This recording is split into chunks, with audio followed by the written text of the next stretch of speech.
Welcome to తొలి వార్తా news. వార్తలు చదువుతోంది మాధురి.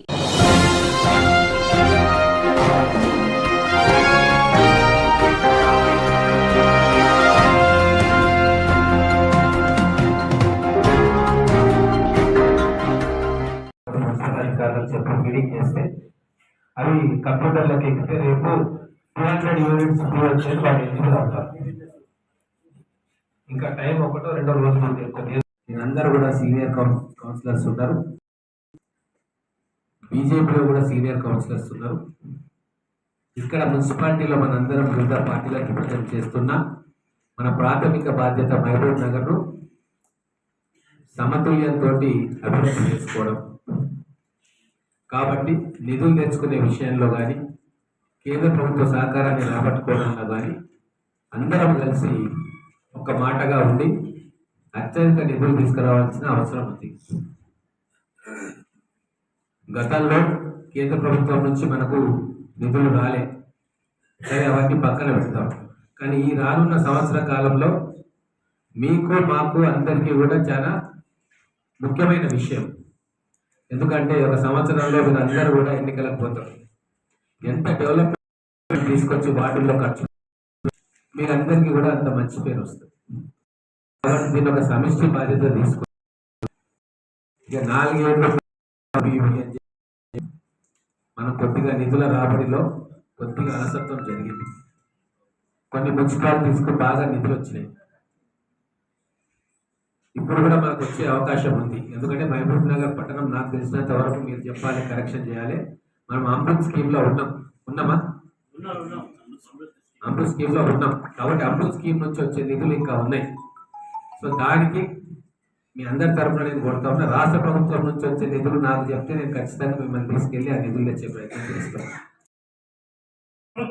ప్రజా మరుగుదొడ్ల నిర్మాణము, సమీకృత సంతల అభివృద్ధి, జంతువధశాలల నిర్మాణము, శాస్త్రీయ పద్ధతిలో డంపు యార్డుల నిర్వహణం, జిమ్ల ఏర్పాటు, ఎఫ్ఎస్టిపి నిర్మాణం, పార్కింగ్ స్థలాల ఏర్పాటుకు బడ్జెట్లో కేటాయింపులు చేయడం జరిగినది మరియు 319 లక్షలను మిగిలినది. తదుపరి మిగిలిన 380.12 లక్షలను అంచనా మిగులుగా చూపడం జరిగినది.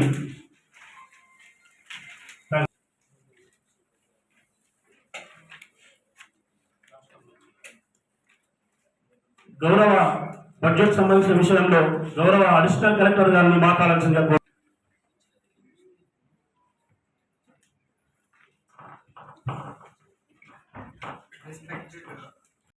ప్రయత్నాలు చేయాలి. ఇవన్నీ కూడా మనం ఓపెన్ గా చర్చించుకొని మహబూబ్ నగర్ పట్టణ ప్రజలకు ఏది అవసరమో అది చేయడానికి మనం ఒక టీం లాగా పనిచేస్తే ఖచ్చితంగా సత్ఫలితాలు వస్తాయి. ఈ ఒక్క సంవత్సరం మనం ఒక ఛాలెంజ్ గా తీసుకొని, నాకు తెలిసి ఒక 10-15 రోజుల్లో కోడ్ వస్తుంది. ఒక నెల తర్వాత ఎలక్షన్స్ అయిపోతాయి. దాని తర్వాత మనం కేవలం ఒక 6 నెలలు లేదా 8 నెలలు ఉంటుంది నెక్స్ట్ ఎలక్షన్స్. ఈ లోపల మనందరం కూడా సమిష్టిగా కృషి చేసి అత్యధికమైన నిధులు రాబట్టుకొని మన పురపాలక సంఘాన్ని రాష్ట్రంలోనే నెంబర్ 1 మున్సిపాలిటీగా, అది గ్రేడ్ 1 మున్సిపాలిటీ కాబట్టి భవిష్యత్తులో కార్పొరేషన్ కూడా చేయాలని చెప్పి ప్రభుత్వం అనుకుంది. గత ప్రభుత్వం అనుకుంది, మరి ఇప్పుడు ప్రభుత్వం ఇంకా నిర్ణయం తీసుకోవాలి. కాబట్టి ఉన్న నిధులతోటి, కేంద్రం నుంచి రాష్ట్రం నుంచి వచ్చే నిధులతోటి సమగ్రమైన పట్టణ ప్రజలకు బాధ్యత. కొన్ని ప్రాంతాలు బాగా అభివృద్ధి అయినాయి, కొన్ని ప్రాంతాలు అభివృద్ధికి దూరంగా ఉన్నాయి. సమతుల్యత సాధించుకోవడానికి మనందరం కూడా కొద్దిగా ఉదార స్వభావంతో ఉండాలని చెప్పి అందరి సభ్యులను కూడా కోరుతా ఉన్నా. చాలా స్లమ్స్ ఇంకా రోడ్లు, డ్రైన్స్ లేక బస్తీలు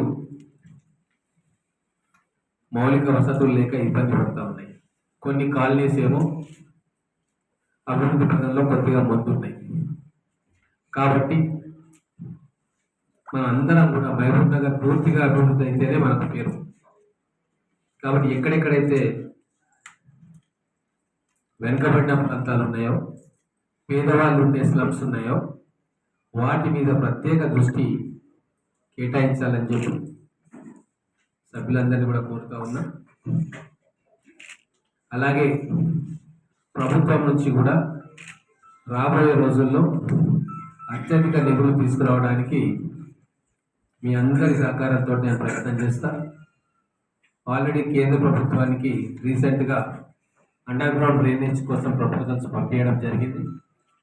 త్వరలోనే మరి కోడ్ వస్తుందా రాదా తెలియదు.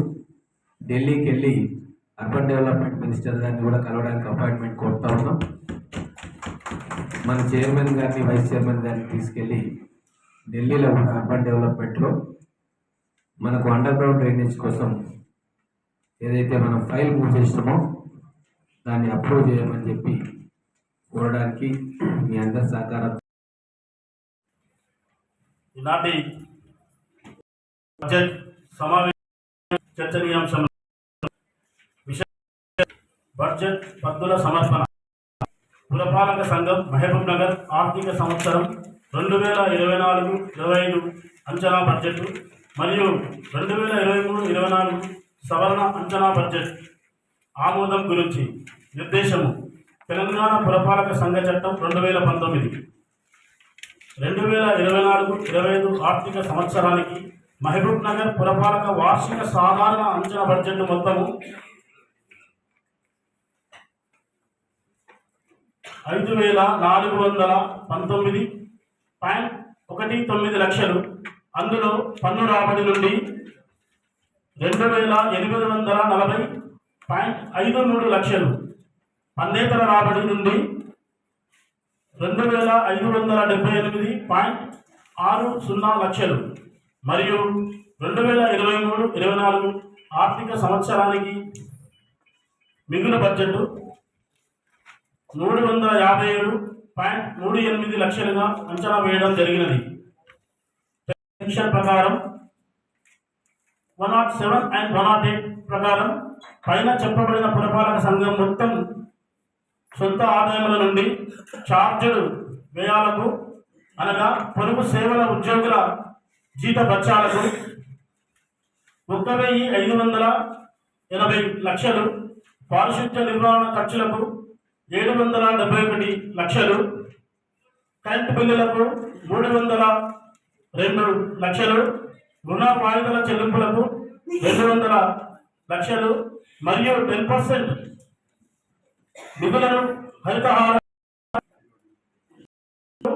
541.91 లక్షలు జరిగినది. ఆ విధముగా వ్యయాలకు మొత్తం రూపాయలు 3,394.91 లక్షలుగా కేటాయించడం జరిగినది. మరియు వాటితో పాటు ఇతర నిర్వహణ ఖర్చులకు 1,357.10 లక్షలుగా కేటాయించడం జరిగినది. అదేవిధంగా పైన తెలిపిన తప్పనిసరి పద్ధతులకు కేటాయింపులకు మిగిలిన పురపాలిక సంఘ సొంత నిధులతో వంతు నిధులను అనగా 222.37 లక్షలను పురపాలక సంఘంలోని అభివృద్ధి చెందని ప్రాంతాలు, బలహీన వర్గాల ప్రజలు నివసించే ప్రాంతాలు, మైనారిటీ ప్రజలు నివసించే ప్రాంతాలు మరియు మురికివాడల ప్రాంతాలలో మౌలిక వసతుల కల్పనకు बजट में केटाయింపులు చేయడం జరిగినది और गुंडागर्दी से जो पैसे वसूल किए जाते थे उसको कैंसिल करने के बहुत उसके ऊपर में बाद में जनरल बॉडी इजलास में मैं उसके लिए और ये खासकर के 2024 और 25 के बजट के में जो है 35 लाख रुपए के लिए ये फौरी इसको क्या इस बजट में जो है 35 लाख रुपए जो रखे किया जाए। मेरा एक मुतालिबा है ये फौरी हम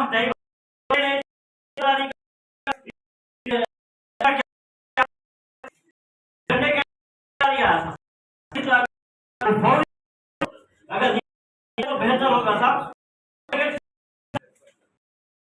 हमारे पास टैक्सेस वसूल करते उसमें उसके अंदर टैक्स वसूल होता है साहब। लाइब्रेरी की फीस रहती, बाज़ाब्ता लाइब्रेरी टैक्स होता था। वो टैक्स जो वसूल होता लाइब्रेरी का यूज नहीं हो रहा था, वो सिर्फ रोड और ट्रेन। अब लाइब्रेरी जो वसूल टैक्स हो रहा हमारे पास टोटल टैक्स में अपने पास लाइब्रेरी का tax library sir, library sir, उसके लिए हमारे पास, मैं बोल रहा हूँ, हमारे एमएलए साहब है, हर वार्ड में एक स्लम एरिया पे कम्युनिटी हॉल खाली पड़े हुए हैं। वो फंड से हर एक वार्ड में अगर लाइब्रेरी खोला जाए, हमारे नौजवान नस्ल को इससे वाकिफ करवाया जाए तो बेहतर रहता था। मैं आपसे, मेरा मुतालिबा है। और एक बात साहब, बजट नाकाम में 6 बजट को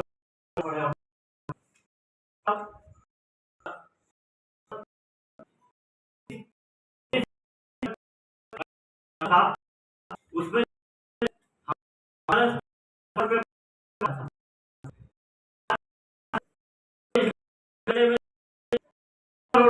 हमारा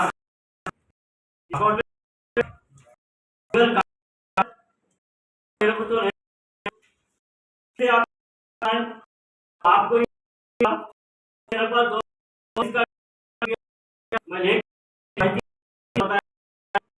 मैं 2024 है ना, 21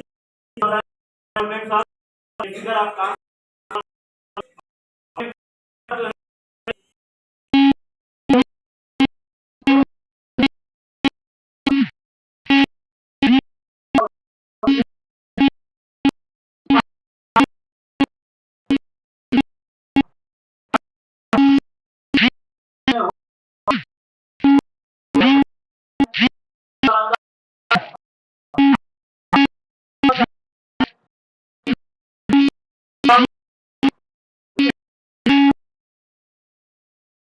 रखा गया है।